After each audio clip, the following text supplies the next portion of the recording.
দর্শক, আপনাদের স্বাগত নন্দন সরাসরিতে। নন্দন সরাসরিতে আমরা আপনাদের সাথে যুক্ত হয়েছি ঢাকা বিশ্ববিদ্যালয়ের চারুকলা অনুষদ থেকে। চলছে বর্ষবরণের প্রস্তুতি। দুটি মোটিভ পুড়িয়ে ফেলা হয়েছিল, একটি ফ্যাসিবাদের মুখাকৃতি, আরেকটি হচ্ছে মঙ্গল পায়রা, যেটি আছে শান্তির প্রতীক পায়রা, সেটি পুড়িয়ে ফেলা হয়েছিল। সেটি কিন্তু আবার পুনরায় বানানোর চেষ্টা চলছে। আমরা যদি একটু এদিকটাতে ক্যামেরা ঘুরাই তাহলে দেখবো যে বাঁশ কাঠ দিয়ে যেই মুখাকৃতিটি বানানোর চেষ্টা চলছিল, সেই মুখাকৃতিটি কিন্তু দুর্বৃত্তরা গতকালকে পুড়িয়ে দেয়। আর যদি পোড়া অংশটি একটু এদিকে আমি দেখাই, এই দিকটাতে যে মোটিভটি পুড়িয়ে ফেলা হয়েছিল, সেই মোটিভটির পুরো অংশ যতটুকু আছে সেটি এখানে আছে। সেই মোটিভটি পুড়িয়ে ফেলার পরে যে নতুন করে এটি আবার তৈরি করা হচ্ছে। এবার আর বাঁশ কাঠ দিয়ে তৈরি করা হচ্ছে না, এবার তৈরি করা হচ্ছে শলাকা দিয়ে। সাদা শলাকার ওপর রং তুলির আঁচড়ে ফুটিয়ে তোলা হবে। এবারকার যে চারুকলা যে প্রত্যেক বছর মঙ্গল শোভাযাত্রা করে, সেই মঙ্গল শোভাযাত্রার নাম বদলে এবার কিন্তু আনন্দ শোভাযাত্রা করা হয়েছে। সেই আনন্দ শোভাযাত্রায় যে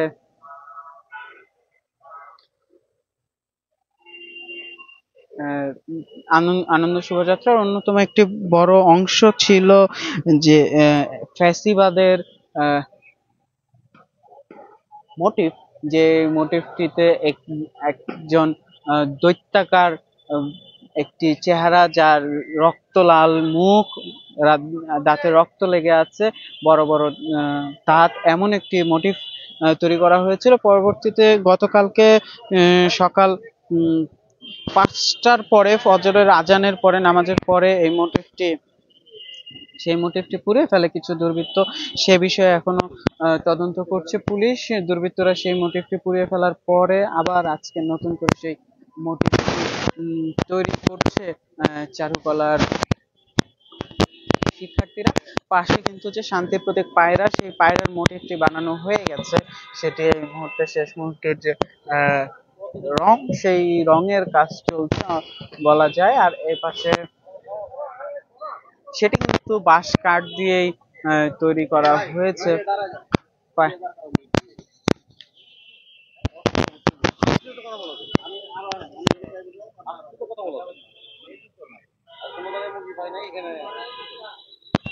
পায়রার মোটিভটি আর এপাশে যে ফ্যাসিবাদের মুখাকৃতি যেটি আছে, সেই মুখাকৃতিটি কিন্তু এবার তৈরি করা হচ্ছে। এখানে আয়োজকরা যারা বলছেন, এই যে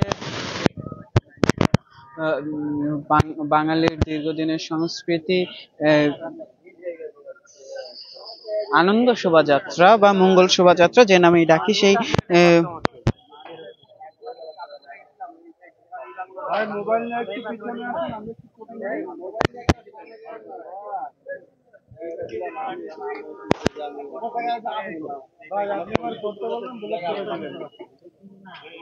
সেই যে মোটিভটি, সেই মোটিভটি দুঃখিত, আয়োজকরা বলছেন যে আনন্দ শোভাযাত্রা, সেই আনন্দ শোভাযাত্রায় অন্যতম অংশ হিসেবে ছিল এই যে মোটিভটি দীর্ঘ ছাত্র জনতার গণ অভ্যুত্থানে শেখ হাসিনা সরকারের পতনের পরে কিন্তু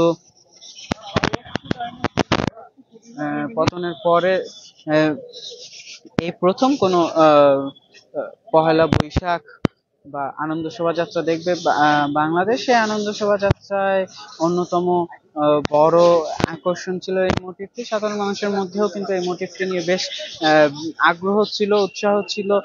তারা দেখতে এসেছেন অনেকেই। সেটি কিন্তু পুড়িয়ে ফেলা হয়, তবে সেটি আবার নতুন করে তৈরি করা হচ্ছে। এই পাশে যদি একটু দেখাই, এই পাশে কিন্তু যে ট্যাপা, মাটির ট্যাপা পুতুল, সেই ট্যাপা পুতুলের সংস্কৃতির অংশ যে বাঘ, সেই বাঘটি কিন্তু তৈরি হয়ে গেছে। সেই বাঘটি এখন এখানে শোভা পাচ্ছে। বর্ষবরণ এপাশে একটি ইলিশ মাছ, সেই ইলিশ মাছটি এখানে তৈরি করা হয়ে গেছে। এপাশে যদি একটু দেখাই, আমি একটু পেছনের দিক থেকে দেখছি, এর জন্য উল্টো মনে হচ্ছে ৩৬ জুলাইয়ের একটি মোটিভ তৈরি করা হয়েছে, যে ২৪-এর যে গণ অভ্যুত্থান, সেই গণ অভ্যুত্থানের প্রতীক হিসেবে এই ২৪শে জুলাইয়ের যে মোটিভটি সেটি রাখা হয়েছে। অর্থাৎ এবারের যে যে শোভাযাত্রাটি, সেই শোভাযাত্রাটিতে কিন্তু ২৪-এর বাঙালির যে আপামর সংস্কৃতি, সেই আপামর সংস্কৃতির পাশাপাশি ২৪-এর যে গণ অভ্যুত্থান, সেই ২৪-এর গণ অভ্যুত্থানের একটি বড় ছাপ আমরা দেখতে পাবো।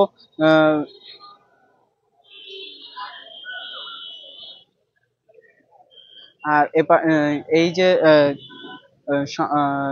যে চারুকলায় যে কাজটি চলছে, সেই কাজ যেন নির্বিঘ্নে চলতে পারে, তার জন্য পুলিশ সদস্যরা কিন্তু মোতায়েন করা আছেন, তারা কাজ করছেন এখানে। আমরা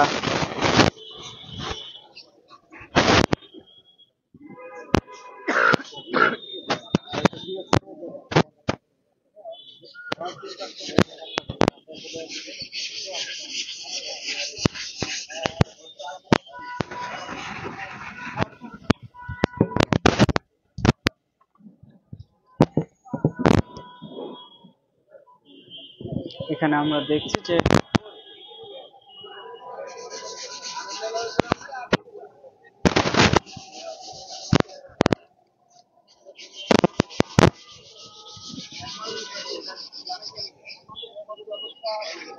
হ্যাঁ,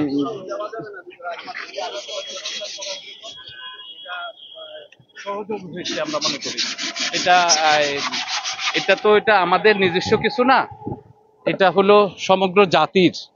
এটা যে সময় আমি 87-88 ব্যাচের ছাত্র, 89-তে প্রথম র্যালি শুরু হয়, প্রথম র্যালি থেকে কাজ করতেছি, আজ অবধি কাজ করি। এবং এই প্রথম যখন র্যালি হয় তখন এই র্যালির নাম ছিল বৈশাখী শোভাযাত্রা। এরপরে স্বৈরাচার এরশাদের পতনের পরে এটার নাম ছিল আনন্দ শোভাযাত্রা। বেশ কয়েক বছর চলার পরে এটাকে মঙ্গল শোভাযাত্রা করা হয়েছে। এখন আবার যেহেতু একটা ফ্যাসিস্ট সরকারের পতন হয়েছে, এই দেশের জনগণ মুক্তি পেয়েছে, এই সব দিক থেকে চিন্তা করে কর্তৃপক্ষ এবার এটাকেও আনন্দ শোভাযাত্রা হিসাবে ঘোষণা করেছে। এবং পাশাপাশি যেই আমরা দেশের কালচার ঐতিহ্য, বাংলাদেশের জাতীয় ইলিশ মাছের একটা অবয়ব তৈরি করছি, আমাদের টাইগার তৈরি করছি, এবং এই যে আমার বাঙালি কালচার পালকি, আমাদের দেশে এখন তো এটা উঠেই গেছে, কেউ চিনেও না। পালকির একটা দিছি, আমাদের আবার একটা তরমুজের একটা খণ্ড, জুলাই বিপ্লবের একটা লোগো, এবং স্বৈরাচার ফ্যাসিসের যে জিনিসটা পোড়া গেছে, এটার সাথে সাথে আমরা শান্তির যে বার্তা দিতে চাচ্ছিলাম, শান্তির দূত পায়রা অর্ধেকাংশ ধ্বংস হয়েছিল, সেটা আমরা কমপ্লিট করেছি, আপনারা দেখতে পাচ্ছেন। এখন পাশাপাশি যেই ভাস্কর্য, যেটা আমরা ফ্যাসিস্টের এই অনুকৃতি, এটা কোনো কারো অনুকৃতি না, এটাকে আপনি রোজিনা ধরতে পারবেন, এটাকে সাবানা ধরতে পারবেন। এটা একটা ফ্যাসিস্ট সরকারের এটা কি বলে, ফ্যাসিস্ট সরকারের প্রতিকৃতি। এটা একটা এক ধরনের প্রতীকী ভাস্কর্য করা হয়েছে। এটা কারো ব্যক্তি ছবি না, প্রতীকী ভাস্কর্য। এটা জনগণকে জানান দেওয়া হচ্ছে, বা এটার এই দেশের যারা দুশ্চরিত্রের রাজনীতি করে আসছে, তারা যেন ভবিষ্যতে আর কোনো এ ধরনের দুশ্চরিত্র ভাবে করতে না পারে, এ দেশের মানুষের উপরে যেন জবরদখল পাথর না হইতে পারে। এই জন্য আমরা এই ফ্যাসিস্টের একটা অবয়ব আমরা র্যালিতে রাখতে চাই, আমরা তৈরি করতেছি। এখন কর্তৃপক্ষের সিদ্ধান্ত, এটা র্যালিতে যাবে কিনা এটা কর্তৃপক্ষ জানবে। ধন্যবাদ। আমি সবসময় ছিলাম। এটা সমস্ত শিল্পীদের মনে এটা কঠিন দাগ এঁকেছে, এবং সেটা থেকেই সবাই এখন আরো জোরসোরে সম্পৃক্ত হয়ে কাজ করতেছে। এবং এটা আমি মনে করি এটা কোনো শিল্পীদের কাজ না, এটা কোনো মননশীল মানুষের কাজ না, এটা এক ধরনের পিচার্সদের কাজ। রাতের অন্ধকারে এসে আগুন লাগাই দেওয়া, তাদের সৎসাহস থাকলে সবাই সামনে দিয়ে আসুক। এটা তো রাতের অন্ধকারে এসে এখানে আগুন লাগিয়ে দেওয়া হয়েছে। এটাকে আমরা ঘৃণা করি, সমস্ত জাতি ঘৃণা করে, এবং সমস্ত জাতি শান্তি চায়। এই শান্তির দূত হিসাবে শান্তির বার্তা দেওয়ার জন্য বছরের প্রথম দিন আমরা এই র্যালিটা করতে চাই। আগামীকালকে সকাল 9টায় আমি আহ্বান জানাবো সারা দেশের জনগণ এই র্যালিতে অংশগ্রহণ করার জন্য। আমাদের এই র্যালির সাথে সাথে এটাকে উপজাতীয় বিভিন্ন সংগঠন, বিভিন্ন জাতিগোষ্ঠী এই র্যালির সাথে আসবে। আমি বলবো যে সবাই এই র্যালির সাথে এখানে অংশগ্রহণ করুক এবং বাংলাদেশের বিভিন্ন ডিস্ট্রিক্টে যেখানে যেখানে র্যালি হয় সবাই এখানে অংশগ্রহণ করবে আশা করছি। হ্যাঁ হ্যাঁ, এটা আমরা কালার করব। পুরো বাঙালি জাতির আনন্দের দায়িত্ব এখন আপনাদের হাতে। সঠিক সময়ের মধ্যে কাজ করে এটা সঠিক সময়ের ভিতরে আমাদের এখন যে কাজের প্রস্তুতি আছে সেটা 95% আমাদের কমপ্লিট। আমাদের 95% কমপ্লিট, আর 5% এই প্রতীকী ভাস্কর্যটা তৈরিতে আমাদের লাগবে। আমরা সকাল হতে হতে এটা ইনশাল্লাহ শেষ করে ফেলবো। আমার নাম নাসির খান, প্রাক্তন ছাত্র, চারুকলা ইনস্টিটিউট।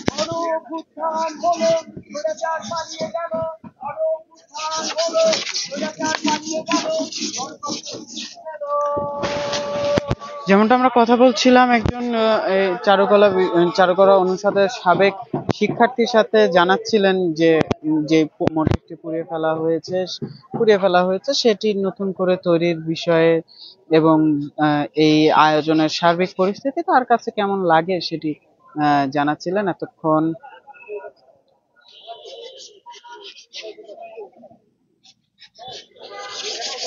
আমাদের সাথে থাকার জন্য ধন্যবাদ। নন্দন টিভির ইউটিউব চ্যানেলটি সাবস্ক্রাইব করতে ভুলবেন না, ফেসবুক পেজকে লাইক করতে ভুলবেন না।